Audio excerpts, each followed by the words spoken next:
Hi friends, నమస్తే అండి. టమాటా కొత్తిమీర పచ్చడి సింపుల్గా చాలా టేస్టీగా ఉంటుందండి. ఇలా తయారు చేసుకోండి. మీకు టిఫిన్లోకే కాదు, లంచ్లోకే కాదండి, చాలా బాగుంటుంది. ఇక్కడైతే కొంచెం కాకినాడలో మోదం తుఫాన్ వల్ల చాలా అంటే వర్షం పడుతూనే ఉందండి. ఎస్టర్డే నుంచి కంటిన్యూస్ వర్షం అండి.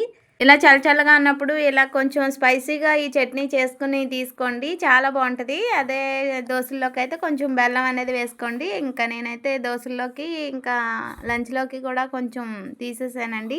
దీనికి కావాల్సిన పదార్థాలు చూసేద్దాం. ముందుగా మనం టమాటాలని కట్ చేసుకుని పక్కన పెట్టేసుకోవాలండి. కొత్తిమీరని కూడా మనం కడిగేసుకుని ఉంచుకోవాలండి. పెద్దగా ఏం అవసరం ఉండదు. కొంచెం వెల్లుల్లిపాయ, జీలకర్ర అండి. చిన్న చింతపండు తీసుకోండి, కంపల్సరీ తీసుకోవాలండి.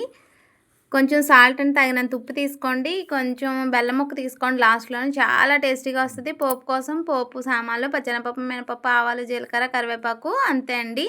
ముందుగా మనం స్టవ్ ఆన్ చేసుకుని బాండీ పెట్టేసుకుని ఒక 2 స్పూన్స్ ఆయిల్ వేసేసుకుని మన పచ్చిమిర్చిని ఫ్రై చేసుకుని మన మిక్సీ జార్లోకి తీసుకోండి. అలాగే మన టమాటాలు కూడా కొంచెం బాగా కుక్ అయిన తర్వాత మన కొత్తిమీర కూడా వేసేసుకొని కొంచెం సేపు ఫ్రై చేసేసేయండి. కొంచెం సేపు ఫ్రై అయిపోయిన తర్వాత అది కూడా మనం మిక్సీ జార్లోకి తీసేసుకొని కొంచెం వెల్లుల్లిపాయ, జీలకర్ర అండి పచ్చివే వేసుకోండి. అలాగే కొంచెం బెల్లం ముక్క తీసుకుని పక్కన పెట్టుకోండి. లాస్ట్లో మనం నలిగిపోయాక వేద్దాము.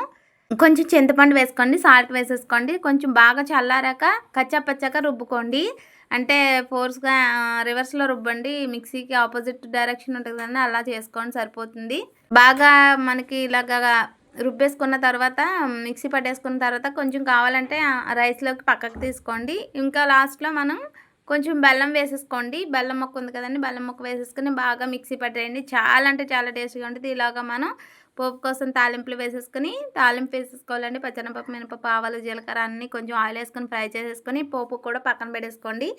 ఇంకా మన చట్నీ అనేది రెడీ అయిపోయింది కదండి, దానిలో కొంచెం వాటర్ వేసుకుని పోపు వేసేసుకుని కలిపేసుకోండి. ఎంతో రుచికరమైన టమాటా కొత్తిమీర చట్నీ అనేది రెడీ అయిపోతుంది.